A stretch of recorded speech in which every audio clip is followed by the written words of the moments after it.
सो हाय दोस्तों, कैसे आप सभी लोग। दोस्तों मेरे पास एक पोको का F9 है। ठीक है, तो पोको का F9 सबसे पहले हम इसका CPU देख लेते हैं क्या है। तो वीडियो पूरा देखिएगा क्योंकि मैं इसकी MMC को आपको प्रोग्राम करना बताऊंगा। प्रोग्राम तो मैं लाइव कर ही रहा हूँ क्योंकि मैंने बोर्ड से MMC उतारी हुई है। ये देखिए, ये इसका बोर्ड है। तो मैंने बोर्ड से MMC उतारी हुई है, तो मैं इसका लाइव प्रोग्राम कर रहा हूँ ताकि इस वीडियो में आपको क्लियर हो कि अगर मेरे पास मीडियाटेक के सेट है तो मुझे प्रोग्रामिंग कैसे करनी है। बाकी अगर उसको चेंज करना है तो उसकी टेक्निक भी आपको बताऊंगा। सारी टेक्निक मैं आपको बताऊंगा, इस वीडियो में क्लियर हो जाएगा। सबसे पहले हमारे पास कोई फ़ोन आता है तो हम उसका CPU पता करते हैं। तो चलो एक बार मैं फिर से बात कर लेता हूँ ये सारी चीज़ें। मैंने बोला अगर आपने ये मेरा कोर्स डाउनलोड नहीं किया तो ये मेरा कोर्स है, प्ले स्टोर में जाके डाउनलोड कर लो। और इससे आप ऑनलाइन का बहुत अच्छा फ़ायदा उठा सकते हो और सारे कंसेप्ट क्लियर कर सकते हो। फॉल्ट फाइंडिंग के वो से लेकर जेटेक और UEFI से लेकर इवन फ्लैश 64 तक का। ठीक है, तो फ्लैश 64 के भी वीडियो बहुत आने वाले हैं या फिर आ चुके होंगे, जाके देख लेना। क्योंकि जब ये वीडियो बना रहा हूँ तब तक तो मैं अपलोड कर रहा हूँ। अभी वीडियो जब बना चुका हूँगा, हो सकता है मे बी ये आप बहुत पुराना वीडियो देख रहे हो। तो चलो ठीक है। दूसरा, सबसे पहले आपने ना CPU का बारे में पता करना है क्योंकि आपने किसी भी MMC को पढ़ने से पहले हमें पता करना होता है कि हमारा जो CPU है वो कौन सा है। तो हम मैंने लिखा है Oppo F9 GSM Arena। GSM Arena बहुत सारी डिटेलिंग देता है। हम सारी CPU टाइप भी लिख सकते हैं बट GSM Arena लिखे तो ज़्यादा अच्छा है। सो आप देख सकते हैं यहाँ पे प्लेटफॉर्म मेरे को आ रहा है। तो यहाँ पे सारी डिटेलिंग मिल जाती है। जैसे अभी फिलहाल जो मेरे को डिटेलिंग चाहिए वो मेरा चिपसेट है जो मीडियाटेक का है 6771। ठीक है, दूसरा मुझे जो सबसे मैं पढ़ना है वो मुझे पढ़ना है यहाँ पर। आप देख सकते हैं MMC है कि UFS लगा हुआ है, तो मेमोरी के अंदर आपको पढ़ना है। हमेशा ध्यान रखना, ये मेमोरी ढूंढना, ये स्लॉट आपको ढूंढना है मेमोरी इसके अंदर। अब इसके अंदर देखो क्या लगा हुआ है, 5.1 MMC। और ये हम 4 GB से इसको हम 6 GB तक भी अपग्रेड कर सकते हैं। तो सबसे अच्छी बात यह है कि अपग्रेडेबल है, तो ये हमारे लिए एक सही चीज़ हो जाएगी। तो ये हमें पता चल गया कि बेसिकली हम इसको अपग्रेड कर सकते हैं। इसके अंदर MMC 5.1 लगा हुआ है। तो जैसे कि आपने देख लिया कि मैंने CPU टाइप पता कर लिया है। ठीक है, सो हम इसका वर्ड निकाल लेते हैं और एक एक इन्फॉर्मेशन। तो सबसे पहले अगर हमें MMC को री प्रोग्रामिंग करना है तो जैसे कि मैंने बोला, ठीक है, पॉइंट 1, सबसे पहले नो योर CPU। तो हमारा इस कंडीशन में है MTK। ठीक है, अब सबसे पहले अब हम अपने MMC को कनेक्ट करेंगे। MMC डिटेक्ट, अब आप UEFI में भी कर सकते हैं और JTAG जो भी आपके पास है। तो मैं UEFI और JTAG दोनों में इसको करूँगा, एक वीडियो UEFI में, एक वीडियो JTAG में। हालांकि अभी ये वीडियो मेरा JTAG में है। तो सबसे पहले डिटेक्ट करते हैं और डिटेक्ट चेक करना है डिटेक्ट हो रहा है कि नहीं, कहीं MMC पूरा डेड तो नहीं है। अगर डेड होगा तो MMC चेंज पे जाएंगे, नहीं हुआ तो देखेंगे। चलिए देखते हैं। तो सबसे पहले हमें टूल ओपन करना है, EasyJTAG+1 वर्जन 1, ये वाला। ठीक है, EasyJTAG का वर्जन 1, नया वाला वर्जन 2 नहीं करना है, वर्जन 1 करना है। तो देखिए, इसको हमें राइट क्लिक करके हम रन एज एडमिन करेंगे, उसको चालू करेंगे। MMC मैंने ऑलरेडी इसमें लगा के रखी हुई है। ठीक है, और सबसे पहले हम इसको डिटेक्ट करेंगे। मैं इस पर ऑलरेडी एक छोटा सा वीडियो बनाया है कि अगर ये कनेक्ट नहीं होती है तो आपको किस तरह से सेटिंग को चेंज करना है।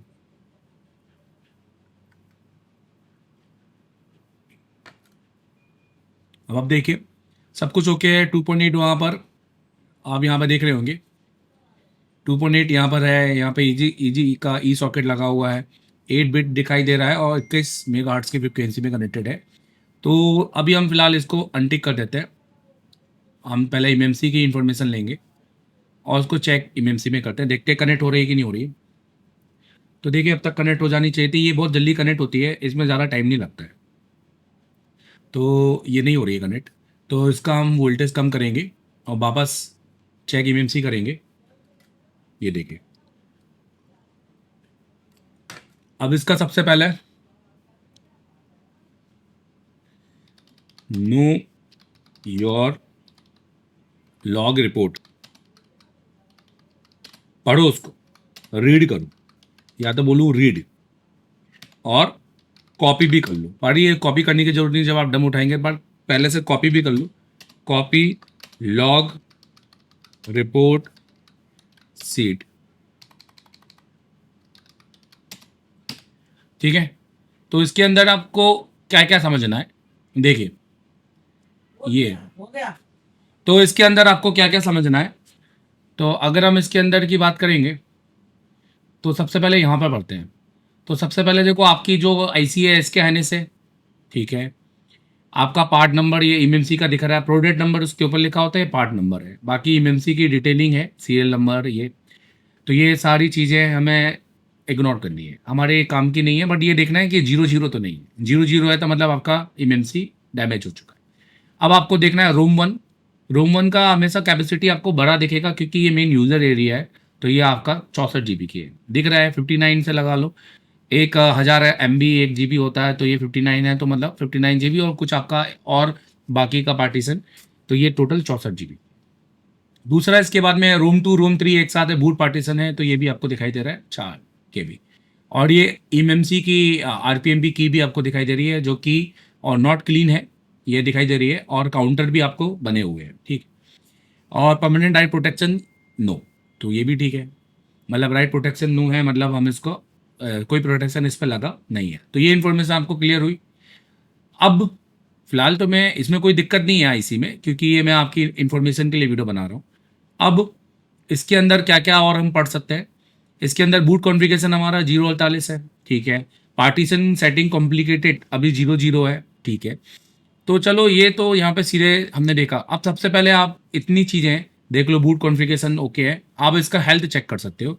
हेल्थ के लिए आप क्या कर सकते हो, आप सबसे पहले एमएमसी जनरल, फिर आपको यहाँ पर एडवांस में जाना है, देखिए एमएमसी जनरल एडवांस, और यहाँ पे आपको स्मार्ट रिपोर्ट में टिक करना है। तो अब मैं स्मार्ट रिपोर्ट में टिक करता हूँ, तो यहाँ पे मुझे इसकी हेल्थ मिल जाएगी। तो आप देख सकते हैं इसकी हेल्थ में कोई इशू है, मतलब ऐसे ही नहीं मैंने कोई बोर्ड उठाया। तो इसकी हेल्थ में मतलब ये फ़ोन एक मरने की स्थिति में ही है, रीस्टार्ट कर सकता है, रिकवरी में जा सकता है, बहुत सारी चीज़ें इसके साथ। तो आप देख लो इसके अंदर आपका जो MLC है वो तो 20 से 30 है, चलो ओके है, पर जो SLC है वो आपका यहाँ पर नॉट डिफाइंड है। तो नॉर्मल प्री AOL इन्फॉर्मेशन आपकी नॉर्मल दिखाई दे रहा है। अच्छा, यहाँ पे 03 मतलब ये एक अर्जेंट केस है, चले ठीक। अब इसका हमें रीड शॉर्ट पार्टीशन और गेट फर्मवेयर वर्जन भी हमें देखना है कि क्या आ रहा है, ठीक है। तो हम इसको चेक करते हैं, देखिए इससे हमें पता चलेगा कि इसमें पार्टीशंस हैं कि नहीं है, या वो भी नहीं है। तो फर्मवेयर वर्जन तो इसमें नॉट फाउंड है, तो फर्मवेयर वर्जन इसमें ना ही देखे तो ज़्यादा अच्छा है। फर्मवेयर वर्जन के लिए कोई दूसरा है, इसमें हम ये नहीं कहेंगे कि फर्मवेयर वर्जन नहीं है, क्योंकि मैंने क्या बोला, मैंने बिल्कुल ऑन बोर्ड से फ़ोन निकाला है, ये बिल्कुल ऑन है। तो आप देख सकते हैं पार्टीशंस ओके हैं, और यूज़र डाटा की मेमोरी भी बिल्कुल सही है यहाँ पर, और किसी पार्टीशन में कोई किसी प्रकार का एरर नहीं दिखाई दे रहा है, या मिसिंग या कुछ ऐसा नहीं दिख रहा है। अब यहाँ से हम यहाँ पे देखते हैं इसकी सिक्योरिटी बैकअप। तो हमें यहाँ पर अपना वेंडर सेलेक्ट करना है, देखिए यहाँ पर आपको यहाँ पर रीड वेंडर में जाना है, वेंडर सेलेक्ट करना है, और यहाँ पर एमएमसी से टेबल जो है वो रीड करनी है। तो मैं रीड वेंडर मेरा मीडिया टेक का है, और फाइंड पार्टीशन में टिक करूँगा, तो आपको फॉर्म रिवाइज करना है, क्योंकि अभी मेरी जो डिवाइस है वो एमएमसी है। तो यहाँ पर मेरी टेबल आ जानी चाहिए, देखिए आ गई है, ठीक है। अब मुझे सबसे पहले है ना इसका सारा बैकअप निकाल लेना है, जो इंपॉर्टेंट है, ताकि अब बहुत सारे लोग यहाँ पर बोलते हैं कि सर मेरा GPT-1, मेरा GPT ये तो इन इज आप देख रहे हेडर इज फाउंड, रोम 2 रोम 3 मेरा सब ब्लैंक हो गया सर, मैं क्या करूँ। हाँ सर, तो मेरे भाई रोम 2 रोम 3 ऐसा ही दिखता है, जो मेन पार्टीशन है इसका आपका रोम 1 में ही मिलेगा GPT का, ठीक है। तो चलो सबसे पहले हमने इसका, अब ये करने के बाद अगर आपकी एमएमसी डिटेक्ट हो रही है, ठीक है, तो आपको आप सबसे पहले बैकअप रीड करना है। तो बैकअप कैसे रीड करना है, रोम 2 और रोम 3 इसको तो हम पूरा उठा लेंगे 4 MB साइज के अकॉर्डिंग, और रोम 1 को हम उठाएंगे 512 MB, या 1 GB उठा लेंगे तो हमारे पार्टीशन भी आ जाएंगे। 1 GB भी बहुत, 512 और 1 GB दोनों सबसे बेस्ट है, ठीक है। तो 1 GB में उसको उठा लेता हूँ, ठीक है। प्लस हम इसकी सिक्योरिटी फाइल भी उठा लेते हैं,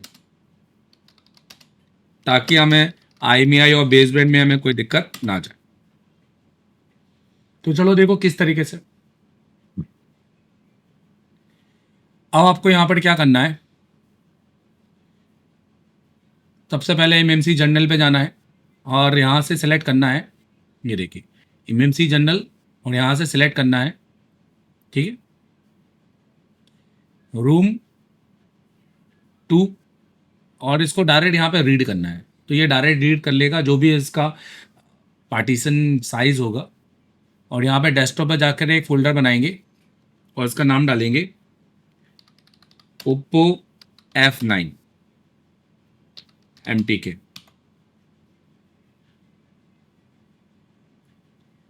ये डन हो गया।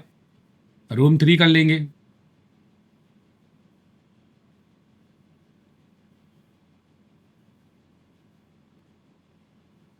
डन हो गया।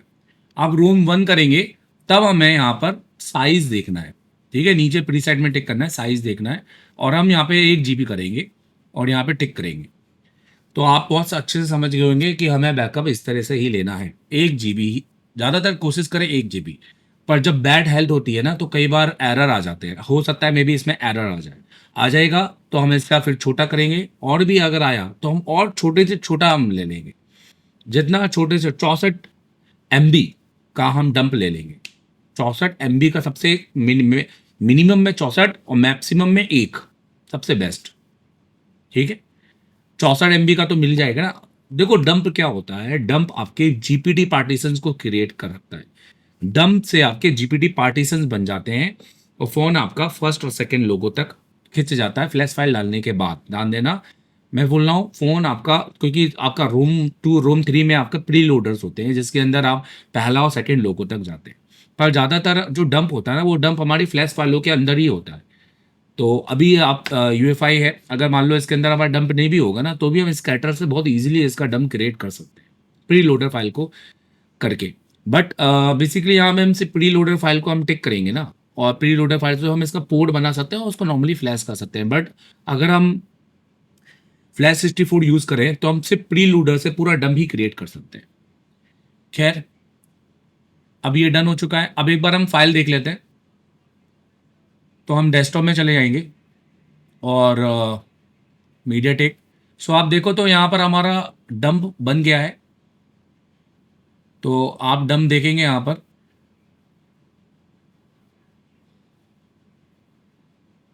ये रूम 1 देख सकते हैं आप साइज, ये रूम 1 है और इसका साइज ये 1 GB।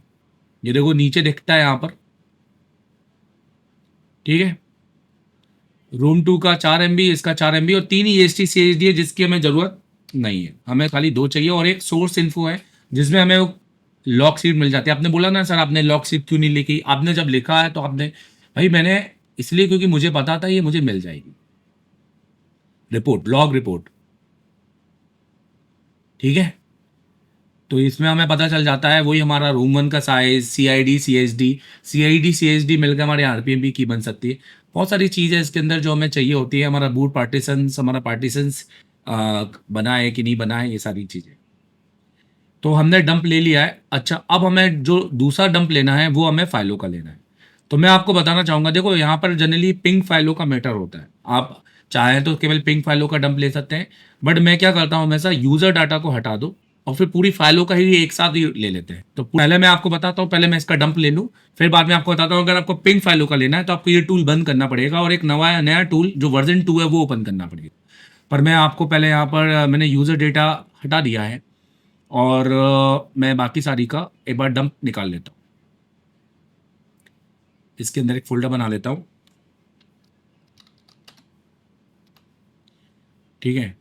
और यहाँ पर मैंने मीडियाटेक किया हुआ है, फिर से मैं ऑफ फ्रॉम डिवाइस कर लेता हूँ, ठीक है। अब यूज़र डाटा हटा के इसको रीड करूँगा और एक बार इसका फाइलों को रीड कर लेता हूँ।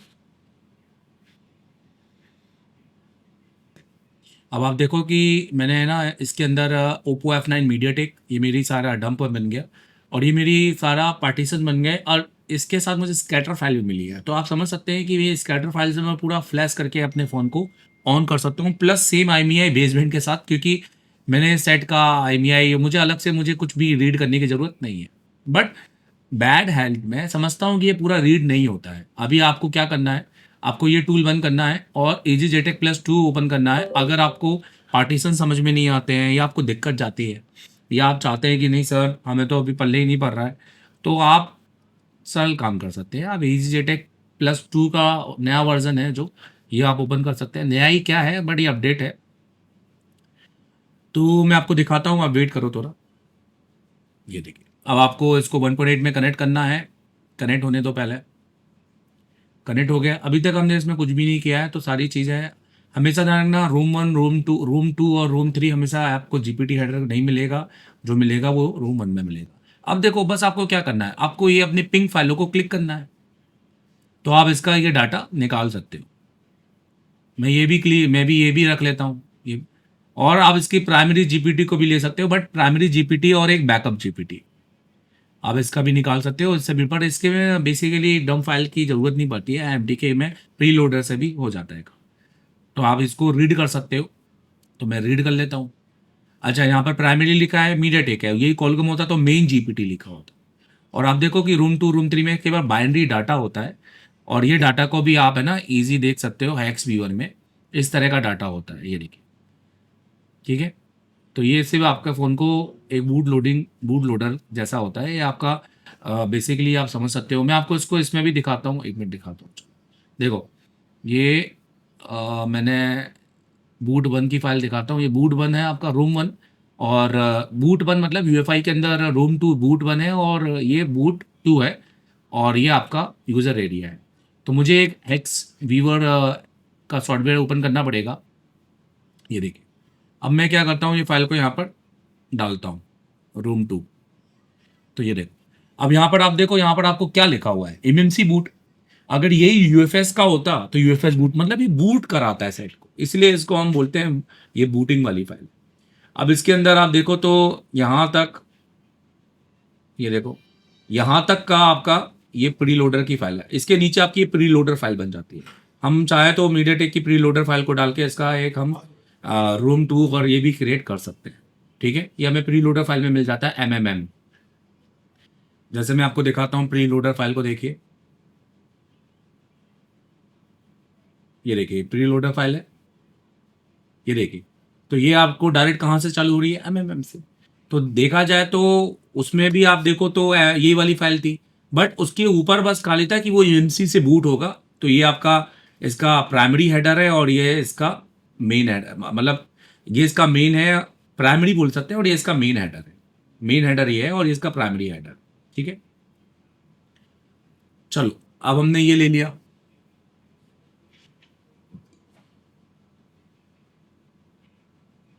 अब हम वापस टूल को बंद करेंगे, और अब हमने इसका पूरा बैकअप ले लिया है। तो जब आप इसका पूरा बैकअप ले लेते हैं,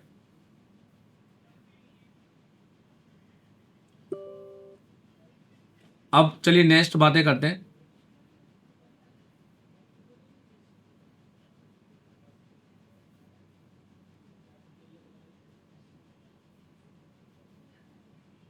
देखिए, जब तक ये टूल ओपन हो रहा है,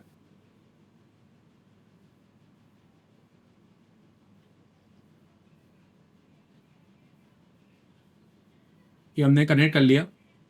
अब हमने सिक्योरिटी ले लिया। अब हम सबसे पहले इसको इरेज करेंगे,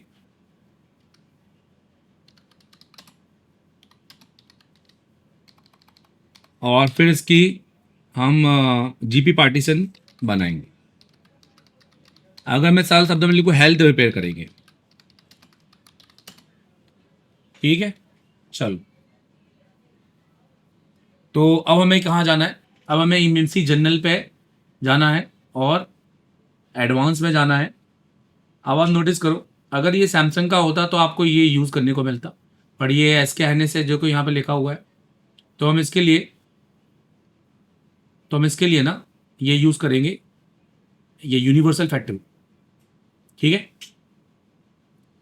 तो बस मैं इसको टिक कर देता हूँ, यस, सक्सेसफुली डन। अब वापस चेक करेंगे तो आप देखेंगे कि इसके सारे पार्टीशंस हमारे ब्लैंक हो जाएंगे कंप्लीटली। अब ठीक है, पार्टीशन टेबल नॉट फाउंड। अब हम यहाँ पर इसको मैं स्टॉप कर देता हूँ, कुछ है ही नहीं, फर्मवेयर वर्जन तो पहले भी नहीं ढूंढ रहा था।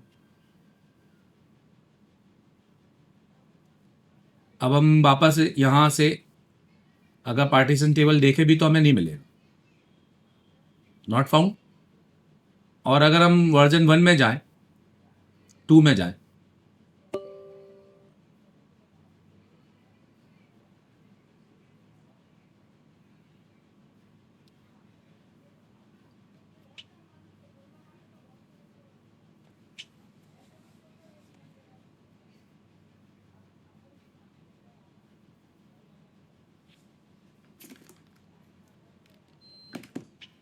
ठीक है, पहले मैं बॉक्स को कनेक्ट कर लेता हूँ। तो आप देखिए ना, यहाँ पर रूम 1 रूम 2 तो दिखाई देगा, बट आपको यहाँ पर डाटा कुछ भी नहीं देखो दिख रहा है ना। अब इसको हम हैक्स बीवर करेंगे ना, तो आप देखो कंप्लीटली 0 0 है, क्योंकि इसके अंदर कोई भी डाटा नहीं है। डन। तो बस अब हमने अपने फाइल को वापस ओपन करना है, जेटेक +1 को, और हम इसका हेल्थ रिपेयर करेंगे।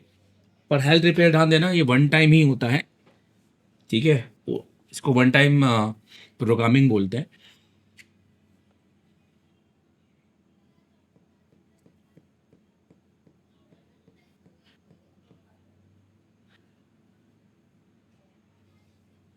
हमें कुछ नहीं करना है, हमें इसको कनेक्ट करना है।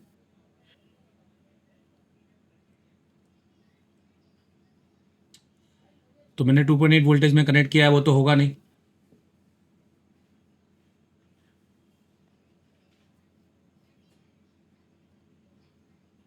वन पॉइंट एट कर लेते हैं और कनेक्ट करते हैं, हो गया।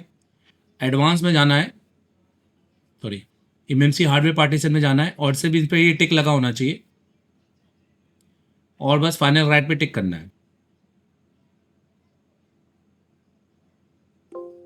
ये टेस्ट राइट लिखा है, ताकि अगर आपकी सैमसंग की आईसी है तो आप उसको टेस्ट भी कर सकते हो राइट करने से पहले। हो गया। अब आपको वापस एमएमसी चेक करना है, तो ये आपकी हेल्थ रिपेयर हो गई है 1 टाइम।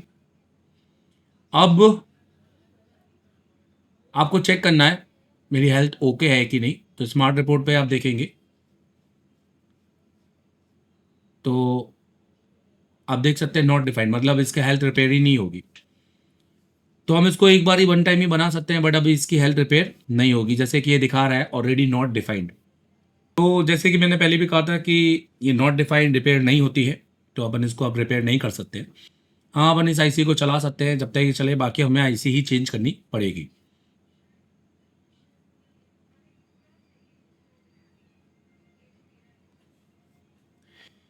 चलिए, तो अब हमारा ये हो चुका है दोस्तों। अब हमें कुछ नहीं करना है, अब हमें फ़ोन को वापस कंडीशन में लाने के लिए हमें जो डाटा था उसको वापस राइट करना है, क्योंकि हमें तो अभी यही आईसी चलानी है फिलहाल, हम इसको चेंज नहीं करेंगे। इस पर चेंज का मैं अगला वीडियो बनाऊंगा। अगर आपके उसमें कंज्यूम लिखा होता तो ये आपका हेल्थ रिपेयर हो जाता और सक्सेसफुली हो जाता। अब यहाँ पे हम लिखेंगे, अब राइट ऑल डंप फाइल, और फिर उसके बाद में हम अपनी फ्लैश फाइल को राइट करेंगे और फैक्ट्री एड्रेस करेंगे सेट को, फैक्ट्री फॉर्मेट, बस, और फिक्स ऑन बोर्ड। ठीक है, चलिए देखिए। तो यहाँ पर राइट और एमएमसी में टिक करना है, इमेज 1 पे जाना है और इमेज 1 को सिलेक्ट कर लेना है खाली, तो सारी रोम अपने आप आ जाएगी, और यहाँ पर जाकर राइट कर देना है बस उसको।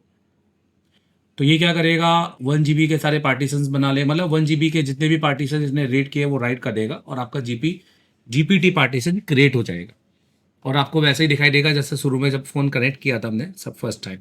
बट उस टाइम अभी भी उस पर, क्योंकि हमने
तो हमने डंप राइट कर दिया है और हमें जीपीटी पार्टीशन टेबल भी मिल गई।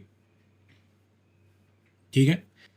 और जो हमने डंप 1 GB का लिया था वो सफिशियंट था, उसमें हमारे सारे जो बैकअप थे वो भी हमारे आगे होंगे। अगर हमें लगता है कि नहीं आया तो हम उसको फिर से डाल सकते हैं सारी फाइलों पे और राइड कर सकते हैं। ठीक है। अब हम इस फ़ोन को, इस एमएमसी को, अब हम इस एमएमसी को अपने बोर्ड में फिक्स करेंगे और फ्लैश करेंगे। नॉर्मली सिर्फ हमें इतना करना है। अगर ये ऑनलाइन वाला फ्लैश होता तो हम यहाँ ही से फ्लैश कर देते, बट हम इसको नॉर्मली बोर्ड में फिक्स करने से पहले इसको बोर्ड में फिक्स करेंगे और इसको फ्लैश करेंगे। चलिए, इसका E S T C H D देख लीजिए आप, इसका राइट है। ठीक है। और आरपीएम भी अभी भी सेम है। और यहाँ पे पार्टीशन आप दे सकते हैं, ऑलरेडी बन चुकी है, बट हेल्थ आप समझ गए हैं कि हेल्थ इसकी रिपेयर नहीं होगी। चलिए, तो हम बोर्ड से हम एजिस जेटेक से या इसे उतार लेते हैं।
तो हमने इसकी आईसी लगा दी है। अब हम इसको फ्लैश करेंगे और नॉर्मली ऑन करेंगे।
मैं आपको दिखाना चाहूँगा,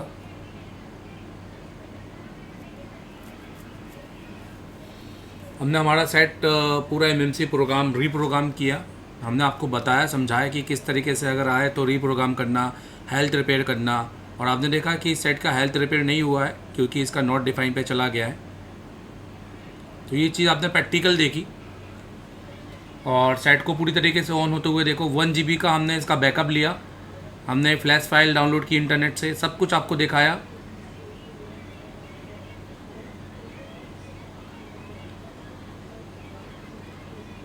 और ये सब इजी जेटेक से, जो कि बहुत इजी है। इजी जेटेक का नाम ही इजी है, उसको टफ बना रहे हैं टीचर्स हुआ बनाकर। आप ये इतनी इजी कर लेंगे, बट आपको आईसी पे कमांड होना बहुत इंपॉर्टेंट है। अगर आप आईसी पे कमांड नहीं है तो आप बहुत कुछ लॉस कर लेंगे, अपने कस्टमर का अच्छा खासा फ़ोन आप बर्बाद कर सकते हैं। ठीक है,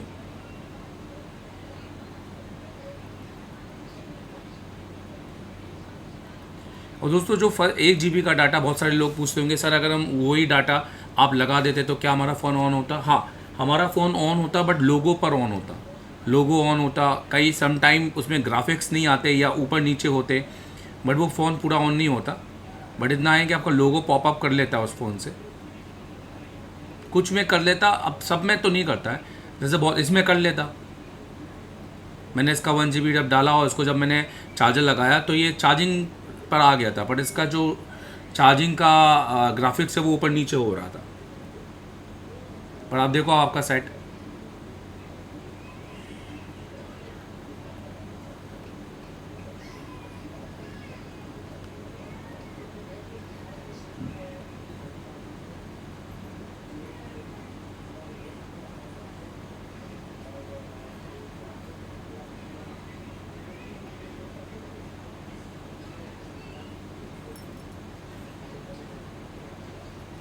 ये देखो, ये देखो पूरी तरीके से हमारा सेट ऑन हो गया है।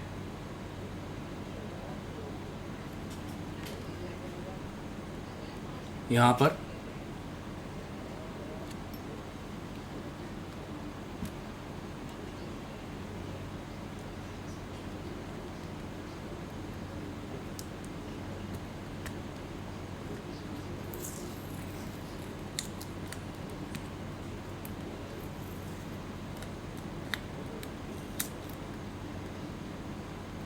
ठीक है, इस फ़ोन में टच का इशू है, बट समटाइम टच चलता है, समटाइम नहीं चलता है। इसमें CPU रिबॉल होना है, बट कोई नहीं, ऑलरेडी रिबॉल हुआ है और कुछ जंपर भी लगे हुए हैं। बट अब हमारा फ़ोन पूरी तरीके से ऑन हो चुका है, तो आई होप कि तो ये फ़ोन हमारा पूरी तरह से ऑन हो चुका है, और इसका बेसबैंड, इसका IMEI भी पूरी तरीके से ओके हो गया होगा। तो आपको ये वीडियो किस तरह से लगा मुझे बताएं। मैंने आपको पूरी तरह से जेटेक से प्रैक्टिकली एक ओप्पो के F9 का MMC को रीप्रोग्राम करके दिखाया है कि अगर आपको इसकी हेल्थ रिपेयर करनी है तो कैसा होगा, अगर आपको रीप्रोग्राम करना है तो कैसा होगा। 1 GB का डाटा लिया हमने, 1 GB का हमने ज़्यादातर कुछ नहीं किया, हमने इसका डंप लिया, हमने इसकी सिक्योरिटी ली, और हमने सिर्फ इसका इरेज किया, इसकी हेल्थ रिपेयर करने की कोशिश की, इसका डंप राइट किया, और हमने सेट को फिर सेट लगा के इसको इसके TP से इसका पोर्ट बनाया, और इसके बाद इसको फ्लैश किया। तो बहुत कुछ ज़्यादा नहीं है, आप सीख सकते हो। आप एशिया टेलीकॉम ज्वाइन करो, मैं सिखाऊंगा आपको, ज्वाइन करो मुझे। Thank you very much.